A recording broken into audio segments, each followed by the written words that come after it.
Sir कभी कभी हमें टैक्स इनवॉइस की जगह दूसरे डॉक्यूमेंट्स भी इशू करने पड़ सकते हैं और वो वैलिड कहलाएंगे।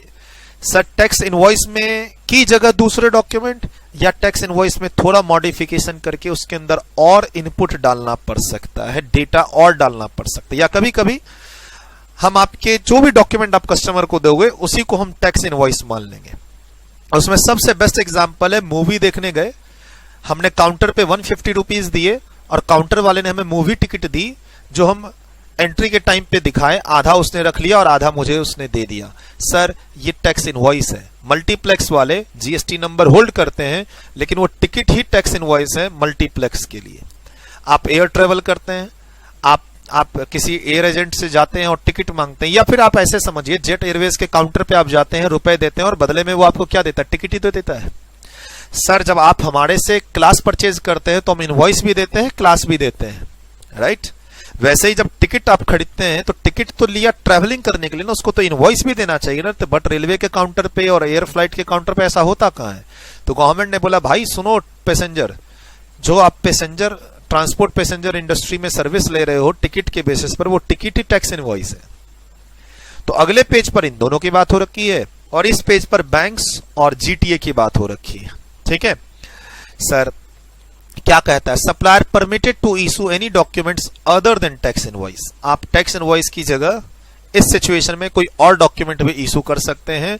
रूल 54 और आगे रूल 55 पढ़ेंगे, डिलीवरी चालान। और ऐसा ऑप्शन हमें मेन सेक्शन के अंदर ही मिला है, 31 सबसेक्शन 2 और 31 सबसेक्शन 1 के अंदर ही मिला है। तो एक बार वहां जाके देख लेते हैं ऐसा कुछ था क्या। वो प्रोवाइजो मैंने यहां पर नहीं दिया है, वो जो प्रोवाइजो है जहां पे ये ऑप्शन मिलता है, हाँ चलिए तो यस, वो जो प्रोवाइजो है जिसकी चर्चा हो रही है वहां पे, वो मैंने यहां मेन सेक्शन से हटाया हुआ, एक्ट में जाके देखना पड़ेगा। तो एक्ट में चल के देखें क्या, एक्ट में चल के देख सकते हैं क्या सर, क्यों नहीं चल सकते, एक्ट में भी चल सकते हैं, जरूरत है तो क्यों नहीं जाएंगे।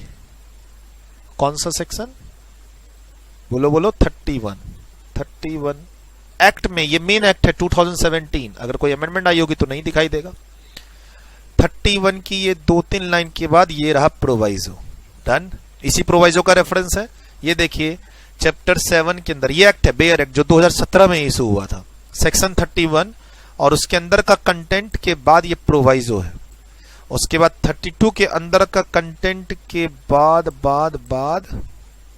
ये प्रोवाइजो है कि गवर्नमेंट कोई और डॉक्यूमेंट भी आपको इशू करने बोल सकती है। तो मिल गया हमें मिल गया जो हमें चाहिए था। अब वापस नोट्स में आते हैं, मतलब मैंने यहाँ पे कंफ्यूजन होती तो हटा दिया, सेइंग की आगे चर्चा होगी तो बेयर एक्ट दिखा दिया कि क्या ऐसी चीजें हैं या हम फालतू के पढ़ रहे हैं, नहीं, ये चीजें लिखी हुई हैं। क्या, The government may, on the recommendation of the council by notification and subject to such conditions as may specify the category of services in respect of which any other document issued in relation to the supply shall deemed to be a tax invoice।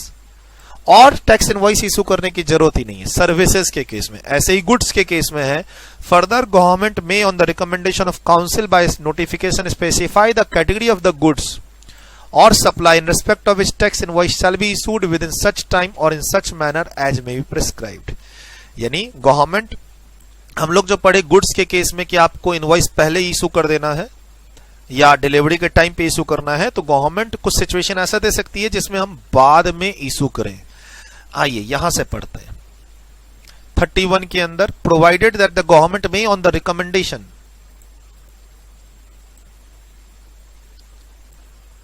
provided that the government may on the recommendation of council by notification specify the category of goods or supply in respect of which the tax invoice shall be issued within such time or such manner। मतलब जैसे service में हम बाद में करते हैं वैसे goods में भी हम बाद में कर सकते हैं, ऐसा गवर्नमेंट नोटिफिकेशन डाल सकती है।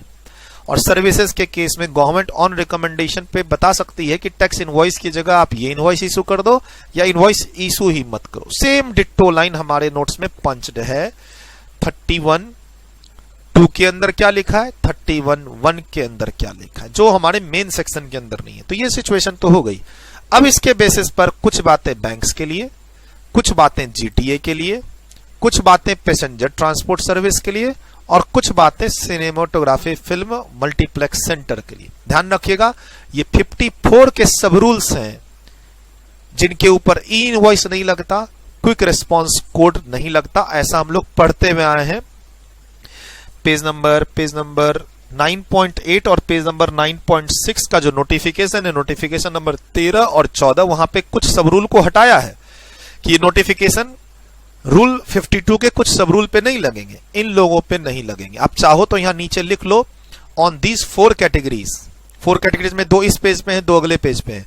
On these 4 categories provision of e invoice, provision of quick response code, dynamic quick response और क्विक रिस्पांस कोड, दोनों नोटिफिकेशन कब हो जाएंगे, are not applicable in these 4 person. 2 इस पेज के, 2 उस पेज के। डन। चलिए इसको आप पढ़िए, वीडियो को रोक दें, वीडियो को यहां पे आप लोग रोक दें, इसको पढ़ें, इसको पढ़ें और अगले पेज में आप सारा ही पढ़ लें। ये सारा अगले पेज में कनेक्टेड है, ये तो पढ़ा चुका हूं, फिर भी स्टिल मैं तो यही आपसे रिक्वेस्ट करूंगा कि अगले पेज तक एक बार पढ़ ले, फिर मैं रीडिंग चालू करूंगा। ऐसा भी नहीं बोलूंगा खुद से पढ़ लो, नहीं बोलूंगा, है ना। इसको पढ़ते हुए फिर we will move to delivery challan topic, जो आज का हमारा इस वीडियो का लास्ट टॉपिक होगा। या फिर मैं सोच रहा हूं क्रेडिट नोट डेबिट नोट भी इसी देख लेंगे आगे, जरूरत हुई तो इसी क्लास को लास्ट क्लास बना देंगे। थोड़ी सी क्लास लंबी होगी, है ना, क्या कहते हैं दोस्त, थोड़ी सी क्लास लंबी होगी, इसी को लास्ट क्लास बना देंगे। छोटी छोटी चीज है, पढ़ते रहेंगे मस्त, और आप अपनी जरूरत के हिसाब से ब्रेक ले लो। देखो मैं तो अपनी जरूरत के हिसाब से ब्रेक ले रहा हूं, मैं अपनी जरूरत के हिसाब से ब्रेक ले लेता हूं। फालतू चीजें वो कट करती है हमारी टीम और उसको कंबाइंड कर देती है कि मैंने ब्रेक कब लिया आपको पता ही नहीं चलेगा। और ऐसे भी स्क्रीन के पीछे हूं, ये लो, अब मैं ब्रेक में लूं या नहीं लूं आपको कैसे पता चलेगा। ठीक है, कंटिन्यू करें इसको, लेकिन एक बार आप यहां पे रुक जाएं, ब्रेक एंजॉय करना है कर ले, वीडियो रोक दें, अगले पेज तक सिंपल प्लेन रीडिंग अंडरलाइन करते हुए कर लें, फिर मेरे साथ हम लोग साथ में पढ़ेंगे। आप 10 मिनट 15 मिनट 20 मिनट जो भी टाइम यहां लेना है ले लो। चलिए तो देखते हैं आप लोगों ने क्या पढ़ा, राइट, क्या क्या डिस्कस कर लिया, क्या क्या आप लोगों ने पढ़ लिया, क्या क्या खुद से एनालाइज कर लिया। एक एनालिटिकल स्किल्स डेवलप करने का यहां मौका मिलता है। जब मैं कहता हूं खुद से पढ़ो, एक बार 1 मिनट 2 मिनट 5 मिनट तो पढ़ा करो, और जो आपने पढ़ा, जो आपने समझा, वो अगर मेरे समझाने से मैच कर जाए तो सोचो आपका कॉन्फिडेंस अप होगा। आपने 2 पेज पढ़ा, आपने एक व्यू फॉर्म किया, उसके बाद अब मैं इसे समझाऊंगा, वो दोनों मैच कर जाए तो यानी आपके रीडिंग का कॉन्सेप्ट सही है, इंटरप्रिटेशन करने का तरीका आपका सही है। कभी कभी कोशिश कीजिए कि टीचर के किसी क्वेश्चन समझा, कोई भी टीचर से आप ऑनलाइन जो क्लासेस ले रहे हैं, देखो फेस टू फेस क्लास में रहते तो हम तो यही बोलते इस क्वेश्चन को पढ़ो और समझाओ। अगर आप मेरे फेस टू फेस क्लास में रहते तो हम यही करते कि इस क्वेश्चन को पढ़ो और समझाओ, इस पैराग्राफ को पढ़ो और समझाओ। लेकिन जब यहाँ पर आप घर पे क्लास बैठ के ले रहे हैं, आई एग्री कि हम लोग खुद से सब चीज समझा रहे हैं, लेकिन आप किसी भी टीचर की वीडियो को रोक के क्वेश्चंस को और कॉन्सेप्ट्स को और प्रोविजंस को खुद रीड करके इंटरप्रेट करने की कोशिश कीजिए, फिर वीडियो चलाइए और देखिए वो हम फैकल्टीज क्या समझा रहे हैं वहां पे, वो मैच कर रहा है कि नहीं, आपका थॉट प्रोसेस हमारा थॉट प्रोसेस। अगर आप 2-3 घंटे की क्लास में ये चीज आधे घंटे भी कर लेते हैं तो आपको मतलब आपकी पढ़ाई में बहुत इंप्रूवमेंट भी होगी और आपको पढ़ने में मजा भी आएगा कि यस आप जो मान लो आप कोई थियोरेटिकल टॉपिक पढ़ रहे हैं, लॉ ऑडिट या फिर ये, और आपको लगता है कि आपकी थ्योरी कमजोर है, तो लेट्स ट्राई, पहले आप इस पैराग्राफ को खुद ही पढ़ के खुद ही एक व्यू फॉर्म करें और देखें फिर टीचर क्या पढ़ाता है। मैं क्या कह रहा हूं, 2 घंटे की वीडियो में 15 मिनट ऐसा करके देखें, इससे कोई टाइम वेस्ट नहीं होगा आपका। अब बाकी आपकी मर्जी, आप करना चाहते हैं या नहीं। Insurance, bank and financial institutions including NBFC जो सेक्टर है, बैंकिंग सेक्टर, इनके लिए एक फायदा दिया है कि भाई तुम अलग अलग इनवॉइस न इशू करके कंसोलिडेटेड इनवॉइस इशू कर सकते हो। मंथली बेसिस पर, शायद यहां पर लिखा हुआ है कहीं पे, देख लेते हैं, कहीं ना कहीं आएगा monthly basis at the end of the month है यहां पे। प्लस सीरियली नंबर्ड होना जरूरी नहीं है और एड्रेस भी मेंटेन करना जरूरी नहीं है। सर हमारे ईमेल पे इनवॉइस आ जाती है, उसमें कस्टमर आईडी और मेरा नाम भी होता है, बस उसके बाद कोई डेटा ही नहीं होता है। और सीरियली नंबर्ड नहीं होते हैं, बहुत सारे इनके ब्रांचेस होते हैं, बहुत सारे पर्सन्स हैंडल करते हैं इनवॉइस जनरेशन की चीज, तो सीरियली नंबर्ड पॉसिबल नहीं है इनको रखना। ठीक, whether supplier of taxable services, whether supplier of taxable services an insurer, insurance industry or banking sector, banking company, financial institutions including NBFC, the said supplier may issue a consolidated tax invoice or any other document in lieu thereof by whatever name called. Sir उसकी जगह कोई और दूसरा document भी जो उनका internal है वो भी इशू कर सकते हैं. For supply of service underline made during a month at the end of the month, यानी मंथली कंसोलिडेशन कर सकते हैं. जैसे मेरे चार्जेस बैंक वालों ने मेरे एक महीने में 2-3 चार्जेस ले लिए, लाइक मैंने 2-3 बार ऑनलाइन पेमेंट की उसके चार्जेस, 2-3 बार ऑनलाइन शॉपिंग की उसके चार्जेस, एक बार डेबिट कार्ड मंगवाया इस मंथ में, एक बार चेक इशू करवाया, व्हाटएवर. जैसे मैं IMPS करता हूं तो उसकी पेमेंट्स कटती हैं, तो मैंने इस महीने में 10-12 ऑनलाइन ट्रांजैक्शंस कर ली, ऑनलाइन परचेजिंग कर ली और टोटल मिला के 300 रुपए के अलग अलग टाइम पे चार्जेस हैं. कंबाइंड एक इनवॉइस मेरे पास मंथ एंड पे आ सकता है और आता ही है. whether issued or made available physically or electronically, whether or not serial numbered. Physically दे सकते हो, इलेक्ट्रॉनिकली दे सकते हो, सीरियल नंबर होना जरूरी नहीं, मेरा एड्रेस होना नहीं जरूरी, लेकिन और बातें जो रूल 46 में लिखी हुई वो होना जरूरी है. यानी रूल 46 में और भी तो बातें थी भाई, बैंक वाले का GSTIN नंबर था, उसके सिग्नेचर्स थे, ये सब तो पॉइंट था ही ना. अब देखो यहाँ क्या कहता है ई इनवॉइस के बारे में. प्रोवाइडेड द सिग्नेचर और डिजिटल सिग्नेचर की बात तो रूल 46 करता ही है जो हम पढ़ के आ रहे हैं. सर यह जरूरत नहीं पड़ेगी कंसोलिडेटेड टैक्स इनवॉइस पर जो in accordance with the provision, यानी एक तरह से ई इनवॉइस अगर फ्यूचर में आया, फ्यूचर में अभी तो इनवॉइस हम लोग पढ़ चुके हैं, उसमें तो इनको ऑप्शन नहीं मिला अभी फिलहाल, लेकिन हाँ इस लाइन के लिखने के बाद ये गवर्नमेंट कह रही है कि हम यहाँ भी ई इनवॉइस जैसा कोई कॉन्सेप्ट लेके आएंगे तो वहां सिग्नेचर और डिजिटल सिग्नेचर की रिक्वायरमेंट नहीं है जैसा रूल 46 में हम लोग पढ़ते हुए आ रहे थे. तो थोड़ा वेरिएशन मिला.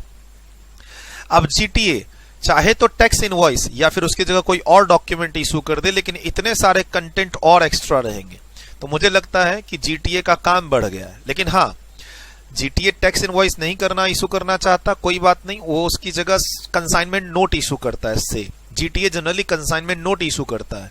कंसाइनमेंट नोट में पहले से इतनी सारी चीजें होती ही होती हैं. उसके अलावा अगर वो रूल 46 की और भी डेटा डाल दे तो वही एक टैक्स इनवॉइस का अल्टरनेट हो जाएगा, अलग से उसको टैक्स इनवॉइस इशू करने की जरूरत नहीं है. बार बार रूल 46 आ रहा है, एक बार मैं ले जाऊं आपको पेज नंबर 9.5 पे, हम पढ़ते हुए आ रहे हैं. पेज नंबर 9.5 पे हम पढ़ते हुए आ रहे हैं. The supplier of taxable services GTA goods transport agency का मतलब ही है कि ट्रांसपोर्टेशन ऑफ गुड्स हुआ है, बाय रोड हुआ है. टाटा 407 इसको मैं अपनी क्लास में बोलता हूं. रिवर्स चार्ज में भी पढ़ चुके हैं आप इसके बारे में, थोड़ा एग्जम्पशन चैप्टर में भी पढ़ते हैं इसके बारे में. Sir the set supplier shall issue a tax invoice, ठीक है सर, और यहां देखिए ना ऑप्शन मिल गया ना, टैक्स इनवॉइस इशू करे चाहे कुछ और इशू कर दे, और underline any other document in lieu thereof. आप टैक्स इनवॉइस इशू करो या कोई और डॉक्यूमेंट इशू करो, इतनी बातें कम से कम और डाल देना उसमें, प्लस रूल 46 की और बातें डाल देना. हम उसी को जो आप डॉक्यूमेंट इशू करोगे उसी को टैक्स इनवॉइस का अल्टरनेट डॉक्यूमेंट मान लेंगे. containing the gross weight of consignment, name of the consigner, consignee, registration number of the goods carried, details of the goods transported, place of origin, place of destination, GSTIN number of the person liable for paying tax. और sir ये line हम लोग reverse charge में पढ़ते हुए आ रहे हैं. 9.3 reverse charge volume 1 last chapter section 9 composition scheme से पहले वाला, राइट? वहां पढ़ते हुए आ रहे हैं कि GTA के केस में the person who is paying the freight, वो कंसाइनी भी हो सकता है, कंसाइनर भी हो सकता है. रिवर्स चार्ज लगा तो वो GST पे करेगा, और रिवर्स चार्ज नहीं लगा तो GTA पे करेगा. तो सर इनवॉइस पे ही क्लियर कर दो, आप इस डॉक्यूमेंट पे ही क्लियर कर दो कि फाइनली रिवर्स चार्ज लगा कि नहीं लगा और GST कौन पे करेगा. गवर्नमेंट क्या चाहती है, तुम अपने डॉक्यूमेंट पे मेंशन कर दो भाई, ताकि कंसाइनर सोच रहा है कंसाइनी पे करेगा, कंसाइनी सोच रहा है GTA पे करेगा, पता चला अल्टीमेटली तीनों ही नहीं पे किए हैं. तो एक क्लैरिटी चाहिए हमें. तुम लोग आपस में बात कर लो, रिवर्स चार्ज पढ़ लो और उस फॉर्म उस डॉक्यूमेंट पे लिख दो कि GST कौन पे कर रहा. मेनली ये कंसाइनमेंट नोट में लिखा जाता है. GTA गुड्स लेता है तो कंसाइनमेंट नोट इशू करता है. कंसाइनमेंट नोट में आप ये सब रखते ही रखते हो, रूल 46 की और बातें मेंशन कर दो तो वही टैक्स इनवॉइस का अल्टरनेट बन गया. अलग से फिर GTA को टैक्स इनवॉइस इशू करने की जरूरत नहीं है. यानी आप जो डॉक्यूमेंट, यानी सेट मैं जो बोल रहा हूं कंसाइनमेंट नोट में ही आप वो सब लिख दो, वैल्यू ऑफ गुड्स, अमाउंट, सब कुछ वहीं लिख दो आप, जो भी लिखने की जरूरत है. आइए अब ये तो छोटी छोटी बातें. पैसेंजर ट्रांसपोर्टेशन सर्विस, सर ये टिकट जो इशू करते हैं तो टिकट ही इनवॉइस है। Whether supplier of textile service is supplying passenger transportation service, चाहे आप रेलवे की बात करो या फ्लाइट की बात करो, बस की बात करो, अ tax invoice shall include ticket in any form by whatever name called, whether or not serial numbered and whether or not containing the address but containing other information as mentioned in rule 46 provided। अगर future में हम लोग ई invoice का concept यहां लाते हैं तो लाएंगे information technology का यूज करके और वहां पे सिग्नेचर करने की जरूरत नहीं है। चलिए भाई, एग्जीबिशन के लिए यहां पर भी ऑप्शन आ गया इलेक्ट्रॉनिक टिकट का, और इनको उधर से हटाई दिया है। किधर से? 200 से नीचे वाली 200 रुपए से नीचे वाली इनवॉइस में आप इनवॉइस इशू कंसोलिडेशन कर सकते हैं, वो ऑप्शन इनके पास नहीं है। लेकिन ये टैक्स इनवॉइस की जगह पर क्या इशू कर सकते हैं? Electronical ticket, electronic ticket. Sir यहाँ पे पैसेंजर टिकट की बात हो ही रही थी, टिकट टैक्स इनवॉइस की जगह टिकट इशू करते हैं तो भी चलेगा। Registered person supplying services by way of admission to exhibition of cinematography films in multiplex screen के लिए मैंडेटरी है, शैल मैंडेटरी है, be required to issue an electronic ticket and the said electronic ticket shall deemed to be a tax invoice even if such ticket does not contain the details of the recipient of service but contains the other information। Sir movie में हमारा थोड़ी ना नाम address वो सब लेते हैं, तो वो सब जरूरत भी नहीं है, टिकट ही इलेक्ट्रॉनिक टिकट होना चाहिए, हम उसे क्या मान लेंगे? Tax invoice. ठीक, लेकिन ये मैंडेटरी मल्टीप्लेक्स स्क्रीन के लिए है। अगर सिंगल स्क्रीन थिएटर है तो ये चॉइस उनको मिली हुई है कि तुम नॉर्मल टिकट प्रोसेस में चले जाओ या इलेक्ट्रॉनिक टिकट में चले जाओ, यानी इलेक्ट्रॉनिक टिकट इशू करना मल्टीप्लेक्स के लिए मैंडेटरी है, not for single screen theatre जिसको बोलते हैं। और ये वाली चीज जो यहाँ मेंशन है कि 200 रुपए से कम हो इनवॉइस की वैल्यू, सामने वाला अनरजिस्टर्ड और इनवॉइस नहीं चाहिए तो आप उसको टैक्स इनवॉइस नहीं इशू करेंगे, तो ये प्रोविजन थिएटर वालों पर हटा दिया गया है, यानी उनको इनवॉइस इशू करना ही पड़ेगा। हाँ, अब वो इलेक्ट्रॉनिक टिकट इशू कर दें, मल्टीप्लेक्स वाले हैं तो इलेक्ट्रॉनिक टिकट इशू कर दें। 46 का वो ऑप्शन हम आपको नहीं दे रहे हैं 200 से कम वाला, और ये ऑप्शनल चॉइस है किनके लिए? अदर देन मल्टी स्क्रीन वालों के लिए। तो यहां तक हम कंप्लीट कर चुके हैं।